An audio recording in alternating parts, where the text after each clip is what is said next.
এখন চোখ রাখবো এই মুহূর্তের সবচেয়ে বড় খবর। গত ডিসেম্বরে আসানসোলে কম্বল বিতরণী অনুষ্ঠানে পদপৃষ্ঠ হয়ে 3 জনের মৃত্যুর ঘটনায় জিতেন্দ্র তিওয়ারিকে অ্যারেস্ট করলো।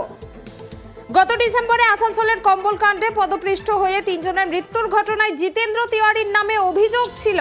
বেশ কিছু সময় হাইকোর্টের সুরক্ষা কবচের পর সে সুযোগও পেরিয়ে যায়। এরপর বেশ কিছুদিন জিতেন ও তার স্ত্রী দিল্লিতে ছিল বলে সূত্রের খবর। আজ তাকে রাজ্য পুলিশের দল দিল্লির যমুনা এক্সপ্রেসওয়ে থেকে গ্রেপ্তার করে বলে সূত্রের খবর।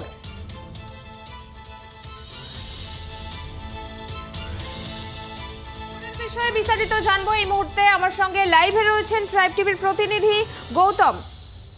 গৌতম দা, কি জানা যাচ্ছে এই বিষয়ে? বিস্তারিত জানাও আমাদেরকে।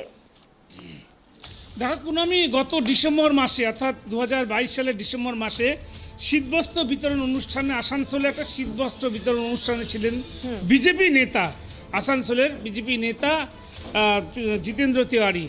এবং সে সময় কিন্তু ভিড়ের চাপে আর কি পদপিষ্ট হয়ে 3 জন মানুষের মৃত্যু ঘটেছিল এবং সেই ঘটনায় কিন্তু পুলিশ মামলা করেছিল এবং মামলায় জিতেন্দ্র তিওয়ারি তার নাম ছিল।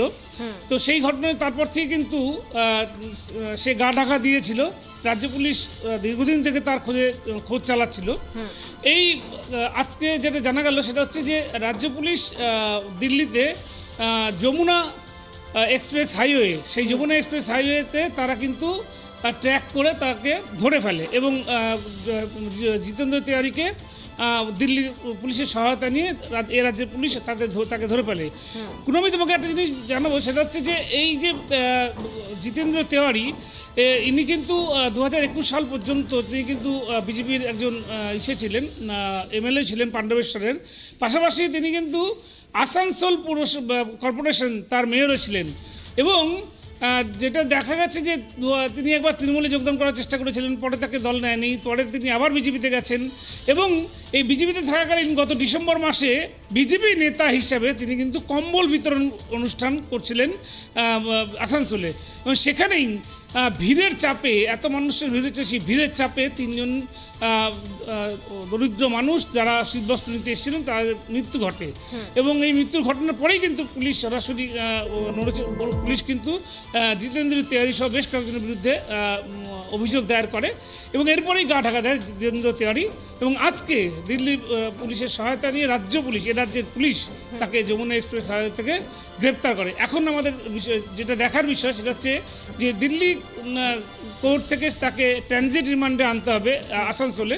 এখন দিল্লি কোর্টে কালকে তোলার পরে শোনা যাচ্ছে যে দিল্লি কোর্টে কালকে তোলা হবে এবং তাকে যদি ট্রানজিট রিমান্ড দেওয়া হয় তাহলে ট্রানজিট রিমান্ড নিয়ে রাজ্যের পুলিশ কিন্তু এই আসানসোলে নিয়ে আসবে। এখন কবে সেটা হবে সেটা এখন আমাদের অপেক্ষায় থাকলাম আমরা। পুনমি। হ্যাঁ গৌতম দা, এই যে একের পর এক নিয়োগ দুর্নীতি এবং আরও অন্যান্য দুর্নীতি নিয়ে একের পর এক টিএমসি কিংবা শাসক দলের এই যে নেতাদেরকে অ্যারেস্ট করছে ইডি, সিবিআই, আর অন্যদিকে এখন দেখা যাচ্ছে রাজ্য পুলিশ কিন্তু এই জিতেন্দ্র তিওয়ারিকে অ্যারেস্ট করলো। কি মনে হচ্ছে বিজেপিকে বাগে পেতেই কি এরকম পদক্ষেপ? দেখো, এটা রাজনৈতিক মহলে এটা একটা চর্চা উঠেছে ঠিকই যে বিজেপিকে বাগে ফেলতেই তৃণমূলের এই উদ্যোগ কিনা, কিন্তু বিষয়টা আমি সেটা হচ্ছে যে দীর্ঘ 3 জন মানুষ পদপিষ্ট হয়ে মারা গেছিল এবং সেই 3 জন মৃত্যু যে পদপিষ্ট মারার মৃত্যু ঘটনায় কিন্তু সম্পূর্ণভাবেই দায়ী করা হয়েছিল জিতেন্দ্র তিওয়ারিকে, কারণ বিশৃঙ্খল অবস্থা তৈরি করেছিল সেই সময় জিতেন্দ্র তিওয়ারি ওই কম্বল বিতরণ অনুষ্ঠানে এবং যার দায় তাকে নিতে হবে এবং সেদিন থেকে কিন্তু পুলিশ তাকে খুঁজছিল এবং তারপরে সে গা ঢাকা দেয়। পুলিশ কিন্তু জিতেন্দ্র তিওয়ারির খোঁজে তল্লাশি চালিয়ে যাচ্ছিল এবং গোপন সূত্রে খবর পায় পুলিশ যে জিতেন্দ্র তিওয়ারি। আমরা এই বিষয়ে আসছি, এখন আমরা শুনে নেব গৌতম তিওয়ারি এ নিয়ে কি বলছেন, জিতেন্দ্র তিওয়ারি এ নিয়ে কি বলছেন। আপনারা যেভাবে দেখছেন আমিও ঠিক একইভাবে দেখব।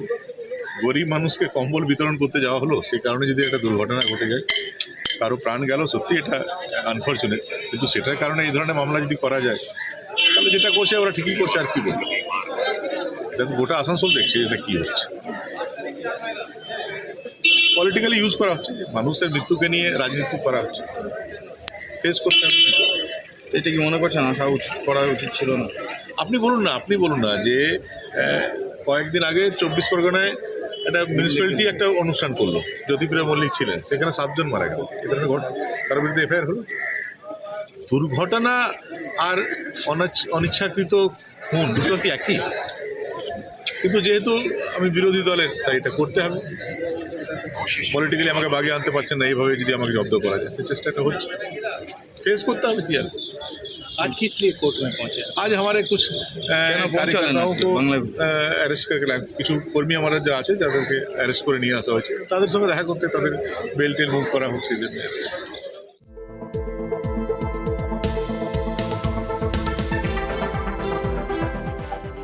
গৌতম দা, আমরা শুনলাম এখানে কিন্তু জিতেন্দ্র তিওয়ারি সরাসরি কিন্তু শাসক দলের উপর তোপ দাগছেন, কি বলবে এ নিয়ে? জিতেন্দ্র তিওয়ারি এও বললেন কিন্তু মানুষের মৃত্যু নিয়ে রাজনীতি হচ্ছে, কি বলবে?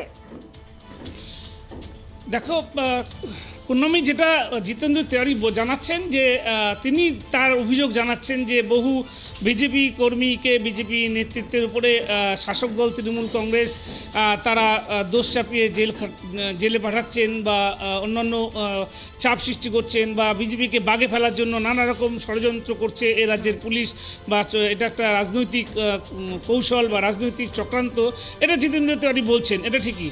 কিন্তু এটাও পাশাপাশি জেনে রাখতে হবে যে আমি যেভাবে উনি অভিযোগ করছেন যে এ রাজ্যের পুলিশ বিজেপি কর্মীদের উপর হেনস্থা করছে এবং তাদের উপর অত্যাচার করছে বা তাদেরকে মিথ্যা মামলায় ষড়যন্ত্র ফাঁসানো হচ্ছে, ঠিক তেমনিভাবে এটাও তো ঠিক। পাশাপাশি এটাও আমাদের জানতে হবে যে কেন্দ্রীয় সরকারে যে বিজেপির যে কেন্দ্রীয় সরকার যে রয়েছে বিজেপি, সেই কেন্দ্রীয় সরকার তার অধীনস্থ যে সিবিআই বা ইডি রয়েছে, সেই সিবিআই ইডির সংস্থার সেই ইডিকে কিন্তু লেলিয়ে দেওয়া হচ্ছে এ রাজ্যের শাসক দলের নেতা মন্ত্রীদের প্রতি, এটাও পাশাপাশি দেখা যাবে।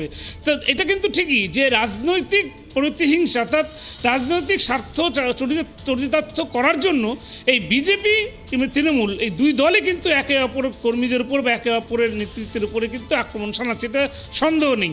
এটা একদম ঠিক যে পঞ্চায়েত নির্বাচনের আগে এই ধরনের, অর্থাৎ এই যে পাল্টা এবং দোষারোপ বা একজন বিজেপির একজনকে তুলে আনা, আবার পাল্টা আবার তৃণমূলের একজনকে বিজেপি তুলে আনা, এই যে বিষয়গুলো, এটা হচ্ছে একটা রাজনৈতিক অস্থিরতা তৈরি করার চেষ্টা চলছে, এটা অস্বীকার করার জায়গা নেই।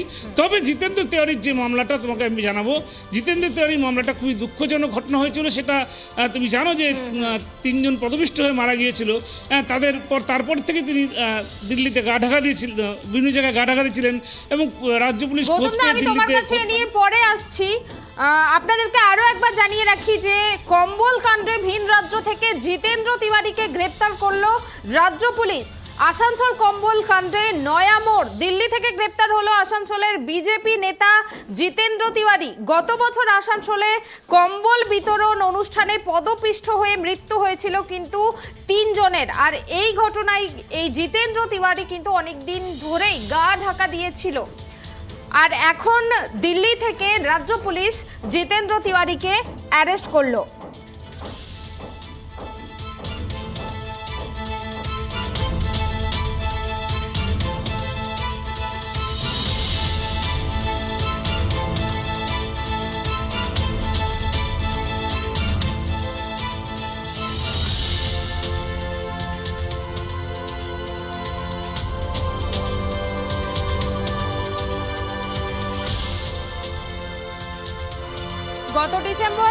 গত ডিসেম্বরে আসানসোলের কম্বল কাণ্ডে পদপৃষ্ঠ হয়ে মৃত্যু হয়েছিল 3 জনের।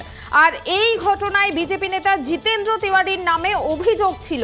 বেশ কিছু সময় হাইকোর্টের সুরক্ষা কবচের পর সে কিন্তু সুযোগও পেয়ে যায়। পরে বেশ কিছুদিন তিনি কিন্তু গা ঢাকা দিয়েছিলেন, তিনি ও তার স্ত্রী দিল্লিতে।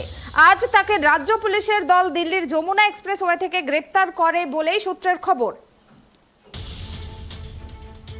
খবরের বিষয়ে আমরা বিস্তারিত জানবো। এই মুহূর্তে আমার সঙ্গে ফোন কলে জুড়ে রয়েছেন আসানসোল থেকে ট্রাইব টিভির প্রতিনিধি আকাশ খান। আকাশ, জিতেন্দ্র তিওয়ারিকে অ্যারেস্ট করলো আজ রাজ্য পুলিশ, বিস্তারিত জানাও আমাদের, কি জানা যাচ্ছে? দেখো কুনমি, এখনো পর্যন্ত পুলিশ সূত্র থেকে আমরা যেটা জানতে পারছি যে 14ই ডিসেম্বর 2022-এ যে কম্বল বিতরণ কাণ্ড হয়েছিল সেখানে পদপিষ্ট হয়ে 3 জনের মৃত্যু হয় এবং সেই ঘটনার প্রেক্ষিতে আসানসোল উত্তর থানায় একটি মামলা দায়ের হয় সেই মামলা বা অভিযোগের ভিত্তিতে পুলিশ বেশ কয়েকজনকে গিয়ে জিজ্ঞাসাবাদ করে এবং তাদের মধ্যে জিতেন্দ্র তেওয়ারির স্ত্রী চৈতালি তেওয়ারি তিনিও ছিলেন। এবং পুলিশ প্রথমে যখন চৈতালি তেওয়ারির বাড়িতে যায় সেখানে তাকে না পেয়ে পুলিশ সেখানে নোটিশ দিয়ে এসেছিল। আমরা দেখেছি পরবর্তীতে এই ঘটনা আদালত পর্যন্ত গড়ায় এবং আদালতের নির্দেশে পুলিশ দুবার তার বাড়িতে গিয়ে 2 ঘন্টা করে জিজ্ঞাসাবাদ করে এবং পরবর্তীতে আমরা দেখেছি যে আগাম জামিনের আবেদন করে আদালতের দ্বারস্থ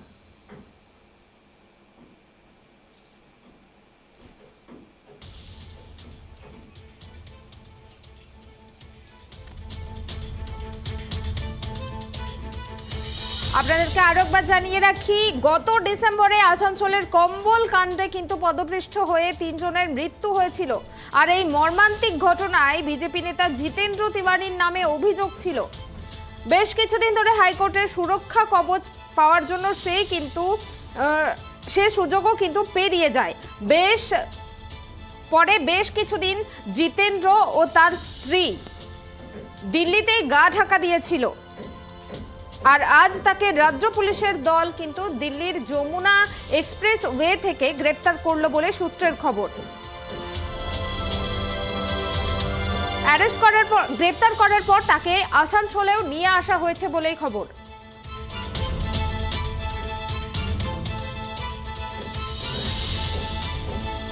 হ্যাঁ আকাশ, কি জানাচ্ছিলে তুমি? কি জানা যাচ্ছে? হ্যাঁ, যেটা জানা যাচ্ছে তাকে পুলিশ সূত্র থেকে আমরা জানতে পারছি তাকে গ্রেপ্তার করা হয়েছে এবং আসানসোলে নিয়ে আসার একটা সম্ভাবনা রয়েছে, আইনজীবীরা এরকমই মনে করছেন। অর্থাৎ সেই ক্ষেত্রে ট্রানজিট রিমান্ডে তাকে আসানসোল নিয়ে আসা হতে পারে, এরকমটাই কিন্তু আইনজীবীদের একটা অংশ মনে করছে। তবে তোমাকে দেখতে চাইবো যে 2022-এ আসানসোলে যে কম্বল বিতরণের অনুষ্ঠান ছিল সেই অনুষ্ঠানে পদপিষ্টে 3 জনের ঘটনা ঘটেছিল এবং এই ঘটনাকে কেন্দ্র করে সেই সময় কিন্তু আসানসোলে তোলপাড় শুরু হয়েছিল। পরবর্তীতে আমরা দেখেছি যাদের নামে অভিযোগ ছিল তাদের প্রত্যেককেই পুলিশ একে একে জিজ্ঞাসাবাদ করে। যদিও এই জিজ্ঞাসাবাদে জিতেন্দ্র তেওয়ারির বাড়িতে যখন পুলিশ পৌঁছায় আসানসোল উত্তর থানার পুলিশ, তখন তাদেরকে সেখানে পায়নি, সেখানে তারা নোটিশ দিয়ে এসেছিল।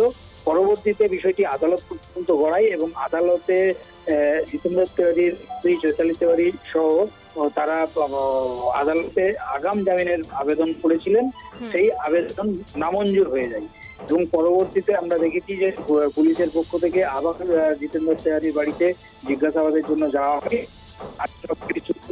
খবর পাচ্ছি এই মুহূর্তে দিল্লিতে তাদেরকে গ্রেপ্তার করা হয়েছে। এই যে মামলা হয়েছিল পদপিষ্ট মৃত্যুর ঘটনার মামলা, সেই মামলার প্রেক্ষিতেই এই গ্রেপ্তার বলে মনে করা হচ্ছে। তবে এখন দেখার যে তাকে আসানসোলে কখন নিয়ে আসা হচ্ছে সেটা এখন দেখার বিষয়। ধন্যবাদ আকাশ। আপনাদেরকে আরো একবার জানিয়ে রাখি, এই মুহূর্তের সবচেয়ে বড় খবর, কম্বল কাণ্ডে বিজেপি নেতা জিতেন্দ্র তিওয়ারিকে অ্যারেস্ট করল রাজ্য পুলিশ। প্রসঙ্গত 14ই ডিসেম্বর আসানসোলে কম্বল বিতরণের একটা কর্মসূচি হয়েছিল। তাতে কিন্তু শুভেন্দু ছাড়াও উপস্থিত ছিলেন আসানসোল পুর নিগমের বিরোধী দলনেত্রী বিজেপি নেত্রী চৈতালি তিওয়ারি সমেত আরো অনেক বিজেপি নেতা নেত্রীরা। আর ওই কর্মসূচিতে নিজে হাতে বেশ কিছু কম্বল বিতরণ করার পর সেখান থেকে বেরিয়ে যান শুভেন্দু অধিকারী। এরপর কম্বল নেওয়ার জন্য শুরু হয় হুড়োহুড়ি। তাতেই পদপিষ্ট হয়ে মৃত্যু হয় 3 জনের, আহত হন বেশ কয়েকজন। আর তারপরেই ওই ঘটনা নিয়ে রাজ্য রাজনীতিতে শুরু হয় চাপান উত্তর। পুলিশ প্রশাসনের দাবি ওই কর্মসূচির জন্য কোনো লিখিত অনুমতি নেওয়া হয়নি, এ নিয়ে মামলাও রুজু করা হয়। পাশাপাশি দুর্ঘটনায় মৃত ঝালি বাউরির পুত্র সুখেন বাউরি আসানসোল উত্তর থানায় অভিযোগও দায়ের করেন। সেই অভিযোগের ভিত্তিতে 6 জনকে গ্রেপ্তার করে পুলিশ। এছাড়া ওই ঘটনার পরিপ্রেক্ষিতে জিতেন্দ্র তিওয়ারির স্ত্রী চৈতালি সহ আরও 2 কাউন্সিলরের নামে অভিযোগ দায়ের করা হয়।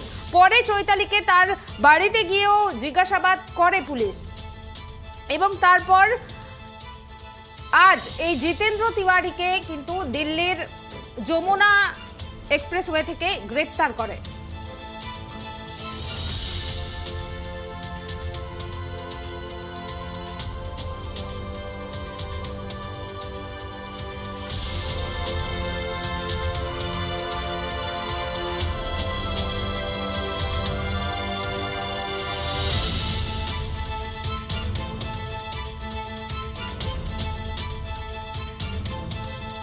এই মুহূর্তের সবচেয়ে বড় খবর, গত ডিসেম্বরে আসানসোলের কম্বল কাণ্ডে পদপৃষ্ঠ হয়ে 3 জনের মৃত্যু হয়েছিল এবং আরও বেশ কিছু জন কিন্তু পদপিষ্ঠ হয় এবং তারাও কিন্তু গুরুতর আহত হয়। আর তারপরেই 6 জনের নামে মোট অভিযোগ দায়ের হয়। তার মধ্যে এই জিতেন্দ্র তিওয়ারি কিন্তু হাইকোর্টের সুরক্ষা কবচের পর কিছুদিন তাকে অ্যারেস্ট করার সুযোগ পায়নি রাজ্য পুলিশ এবং তিনি ও তার স্ত্রী দিল্লিতে গা ঢাকা দিয়েছিলেন এবং আজ রাজ্য পুলিশের দল দিল্লির যমুনা এক্সপ্রেসওয়ে থেকে জিতেন্দ্র তিওয়ারিকে গ্রেপ্তার করে বলে সূত্রের খবর।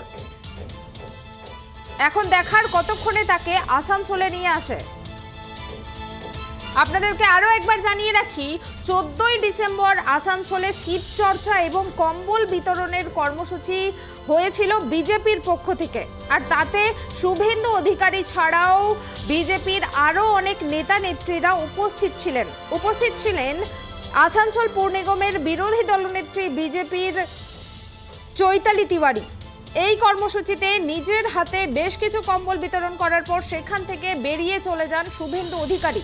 এরপর কম্বল নেওয়ার জন্য শুরু হয় সাধারণ মানুষদের মধ্যে কিন্তু হুড়োহুড়ি। তাতেই পদপিষ্ঠ হয়ে মৃত্যু হয় 3 জনের, আহত হন বেশ কয়েকজন।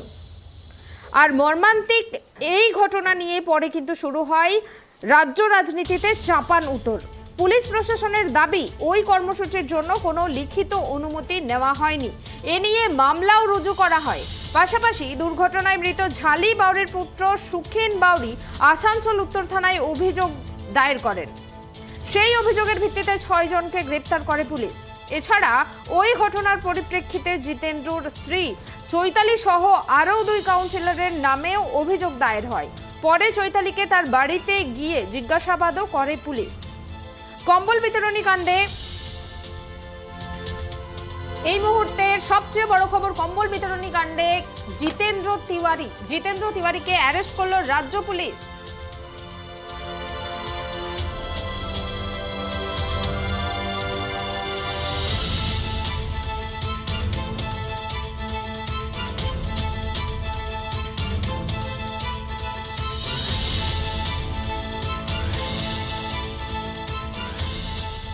এখন আবার আমরা কথা বলে নেব ট্রাইব টিভির প্রতিনিধি গৌতমের সাথে। গৌতম দা, কি জানা যাচ্ছে কখন আনা হতে পারে আসানসোলে জিতেন্দ্র তিওয়ারিকে?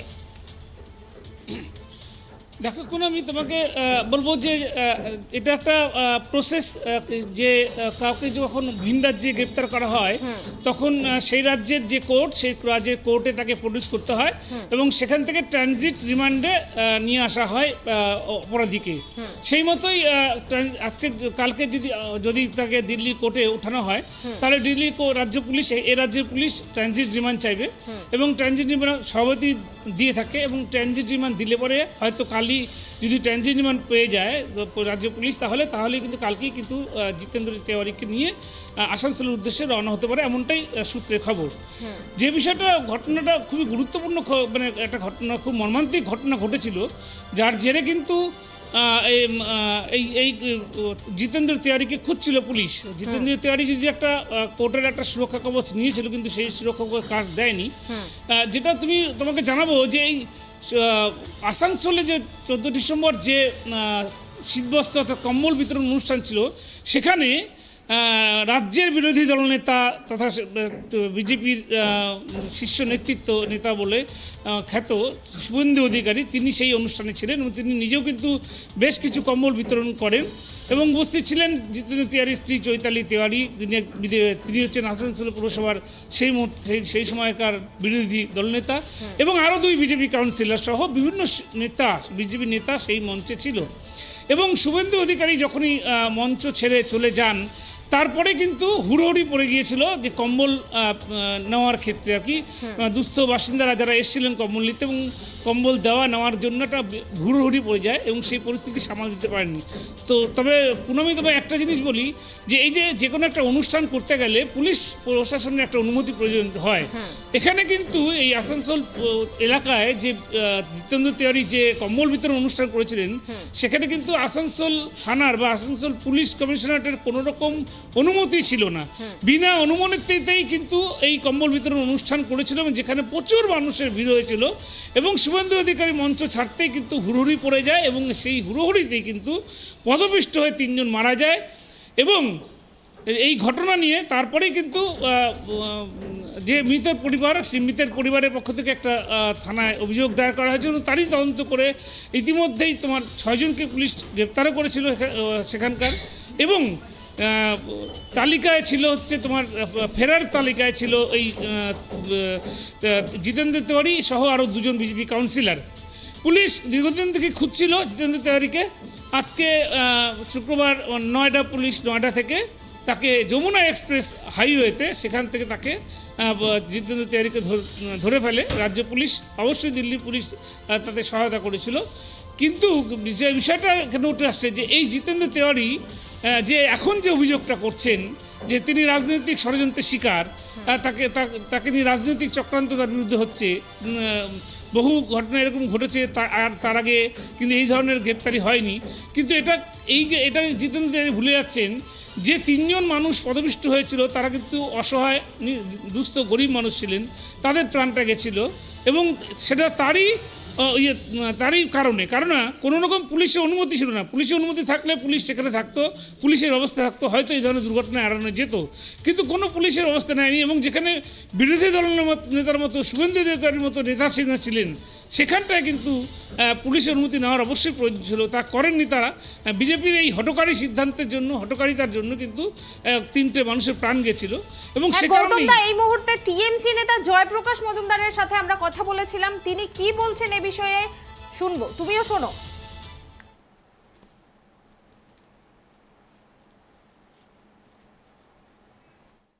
স্যার, ইতিমধ্যে জিতেন্দ্র তিওয়ারি অ্যারেস্ট হয়েছে, স্যার কি বলবেন? দেখুন, অনিচ্ছাকৃত মৃত্যুর ঘটানোর জন্য তার বিরুদ্ধে কেস মামলা রুজু হয়েছিল। তারপর হাইকোর্ট থেকে তাকে সহযোগিতা করতে বলেছিল। তারপর থেকে তাকে আমরা যা শুনেছি নাকি খুঁজে পাওয়া যাচ্ছিল না। কিন্তু স্যার, জিতেন্দ্র তিওয়ারি সরাসরি শাসক দলের উপর তোপ দাগছে, কি বলবেন এই বিষয়ে? না, তোপ দাগতেই পারেন, সবাই তো ওনার বলার জায়গা আছে, কিন্তু লোক যে মারা গিয়েছিল ওনার কম্বল বিতরণ অনুষ্ঠানের, সেটা কি অস্বীকার করার? সেটা তো সবাই জানে। সত্যি সত্যি নিরীহ গরিব মানুষরা মারা গিয়েছিল এবং সেই মৃত্যুর জন্য নিশ্চয়ই দায়বদ্ধতা কোথাও আছে। তোপ উনি দাগুন না, কিন্তু আজকে হাতে তো রক্তের দাগটা লেগেছে, সেটা ইচ্ছাকৃত হোক অনিচ্ছাকৃত হোক। স্যার, এদিকে দেখা যাচ্ছে যে তৃণমূল নেতৃত্বদের উপরে যারা কিনা এখন অলরেডি বহিষ্কৃত হয়েছে তাদের উপর ইডি সিবিআই এরকম ভাবে হানা দাগছে, তো এটা কি তারই কোনো প্রতিফলন হতে পারে? না, তার প্রতি এটা বিচ্ছিন্ন ঘটনা, এটার সঙ্গে অন্য মামলার কোনো যোগ নেই। যেটা হয়েছিল সেটাতে একটা কম্বল বিতরণ অনুষ্ঠানে তাদের অব্যবস্থার জন্য কিছু নিরীহ গরিব মানুষের প্রাণ গিয়েছিল। সেই রক্ত আজকে জিতেন্দ্র তিওয়ারি এবং তার স্ত্রীর হাতে লেগে আছে। সেই রক্তের দাগটা কথা উঠবে যে অনিচ্ছাকৃত না ইচ্ছাকৃত, এইটুকুনি পর্যন্ত। কিন্তু রক্তের দাগটা তো মিথ্যে নয়, মৃত্যুগুলো তো মিথ্যে নয়। সুতরাং তাকে ভারতীয় দণ্ডবিধির জায়গায় তাকে দাঁড়াতে হবে। তার যা কিছু বলার কোর্টে বলতে হবে, কারণ আইন ব্যবস্থা যেভাবে চলে, ভারতের আইন ব্যবস্থা, সেখানটাতে এড়িয়ে তিনি থাকতে পারবেন না। এটাই আমাদের কথা। আর দোষী যদি প্রমাণিত হয় শাস্তি হবে। ধন্যবাদ স্যার। আমরা শুনলাম যে টিএমসি নেতা জয়প্রকাশ মজুমদার কিন্তু তিনি বলেছেন যে এই নিয়ে তিনি তোপ দাগতেই পারেন শাসক দলের উপর, কিন্তু এই নিয়ে শাসক দলের কোনো রকম কোনো হাত নেই। তিনি এও বলেছেন তিনি যদি দোষ করে থাকেন সেটা ইচ্ছাকৃত হোক কিংবা অনিচ্ছাকৃত, তিনি কিন্তু শাস্তি পাবেন, এরকমটাই মন্তব্য করেছেন। কি বলবে এ নিয়ে গৌতম দা? দেখো, আমি তৃণমূলের যে রাজ্য সম্পাদক জয়প্রকাশ মজুমদার, তিনি যে বক্তব্যটা দিয়েছেন, মন্তব্যটা করেছেন, সেটা একেবারেই সঠিক। যে এই যে ঘটনা, এই আসানসোলের ঘটনা যেটা হয়েছিল, যে 3 জনের মৃত্যু হয়েছিল, এটা সম্পূর্ণ একটা বিচ্ছিন্ন ঘটনা। এর সাথে কোনো রাজনৈতিক কোনো যোগাযোগ নেই। এই কারণেই যে সাধারণ মানুষের মধ্যে, গরিব দুস্থ মানুষদের মধ্যে কম্বল বিতরণ করছিল তা বিজেপি, জিতেন্দ্র তিওয়ারি বিজেপির বলা যাবে, বিজেপির অনুষ্ঠান ছিল এটা, কিন্তু তাতে কোনো পুলিশ প্রশাসনের অনুমতি নেওয়া হয়নি এবং তারা হঠকারীভাবে সেই সিদ্ধান্ত নিয়েছিল এবং অব্যবস্থা, চরম অব্যবস্থার মধ্যে দিয়ে এই কম্বল বিতরণ হচ্ছিল থেকে এই দুর্ঘটনাটা ঘটেছিল। এবং একদমই ঠিকই বলেছেন জয়প্রকাশ মজুমদার, যে মৃত্যুর ঘটনা ঘটেছিল তা সেই মৃত্যুর ঘটনার দায় এড়াতে পারে না জিতেন্দ্র তিওয়ারি বা তার স্ত্রী চৈতালি তিওয়ারি। কেননা যে এই ঘটনার সাথে সরাসরি তারা যুক্ত এবং অবশ্যই কোর্ট বা আদালত এর ব্যবস্থা নেবেন এবং যা বলার জিতেন্দ্র তিওয়ারির যা সপক্ষে যুক্তি আছে সেটা তিনি অবশ্যই আদালতে বলবেন এবং আদালত যে বিচার দেবে সেটাই মেনে নিতে হবে। কিন্তু এটা ঠিক যে আসানসোলের যে কম্বল বিতরণ অনুষ্ঠানে যে মৃত্যুর ঘটনা ঘটেছিল সেই দায় থেকে কিন্তু কোনোভাবেই এড়াতে পারেন না জিতেন্দ্র তিওয়ারি এবং তার স্ত্রী চৈতালি তিওয়ারি। হ্যাঁ গৌতম দা, আমরা কিন্তু জানতে পারছিলাম যে এই জিতেন্দ্র তিওয়ারির স্ত্রীর নামেও কিন্তু অভিযোগ দায়ের হয়েছিল। এই চৈতালি তিওয়ারিকে নিয়ে কোনো রকম কোনো পদক্ষেপ নিয়েছে কি রাজ্য পুলিশ? কিছু জানা যাচ্ছে এ ব্যাপারে? দেখো, কুনামি চৈতালি তিওয়ারি তাকে পুলিশ একবার জিজ্ঞাসাবাদ করেছিল, যেটা পুলিশ সূত্রে জানা গিয়েছিল মূলত যে এই ঘটনার মূল যে অভিযুক্ত যাকে করা হয়েছে, মোট 6 জনের বিরুদ্ধে অভিযোগ দায়ের করা হয়ে, মোট 3 জনের বিরুদ্ধে করা হয়েছিল, মোট 12 জনের বিরুদ্ধে করা হয়েছিল, তার মধ্যে 6 জনকে মধ্যে গ্রেফতার করা হয়েছে। তবে মূল অভিযুক্ত হিসেবে নাম ছিল জিতেন্দ্র তিওয়ারি এবং তার স্ত্রী চৈতালি তিওয়ারি। তবে এখনও পর্যন্ত কিন্তু পুলিশ চৈতালি তিওয়ারির গ্রেপ্তারের বিষয়ে কিছু এখনও জানা যায়নি। এখন চৈতালি তিওয়ারি কি কোনো রকম মানে আগাম জামিন নিয়ে রয়েছেন এইরকম কোনো ঘটনা, সেটা পুলিশ সূত্রেই জানা যাবে, যেটা তথ্য এখনও আমাদের কাছে এসে পৌঁছায়নি। তবে খুব সম্ভবত তিনি আগাম জামিনের আবেদন করেই সেটা রেখেছিলেন, নইলে পুলিশ হয়তো তার আগেই চৈতালি তিওয়ারিকে ধরতো। কিন্তু চৈতালি তিওয়ারি যেহেতু এখনও পর্যন্ত কোনো খবর নেই, তা আমাদের যে ধারণা সেটা হচ্ছে যে এই যে জিতেন্দ্র তিওয়ারিকে যখন অ্যারেস্ট করলো আজকে এবং তাকে ট্রানজিট রিমান্ডে নিয়ে আসা হবে, তারপরে কিন্তু তদন্ত যখন করা হবে তাকে তদন্তে কিন্তু নিশ্চয়ই চৈতালি তিওয়ারির নামটাও আসবে এবং সেটাই তারপরেই হয়তো চৈতালি তিওয়ারি সহ আরও যে 2 জন বিজেপি কাউন্সিলর রয়েছেন এই ঘটনায় অভিযুক্ত হিসেবে নাম রয়েছে তাদেরকে গ্রেপ্তার নিশ্চয়ই। আমরা এখন সরাসরি দেখতে পাচ্ছি ট্রাইব টিভির পর্দায় কিন্তু সেই দিনকার চিত্র যেদিনকে সেই কম্বল বিতরণী অনুষ্ঠান হয়েছিল, 14ই ডিসেম্বরের ঘটনা, যেদিনকে এই কম্বল বিতরণী অনুষ্ঠানেই কিন্তু 3 জন পদপিষ্ট হয়ে মারা গিয়েছিলেন এবং আরও অনেকেই কিন্তু পদপিষ্ট হয়ে গুরুতর আহত হয়েছিলেন। সেই দিনকার চিত্র আমরা সরাসরি আপনাদেরকে দেখাচ্ছি, যেদিনকে এই মর্মান্তিক ঘটনাটি ঘটেছিল আসানসোলে, যেদিন বিজেপির নেতা এই জিতেন্দ্র তিওয়ারি কিন্তু এই কম্বল বিতরণী অনুষ্ঠানটি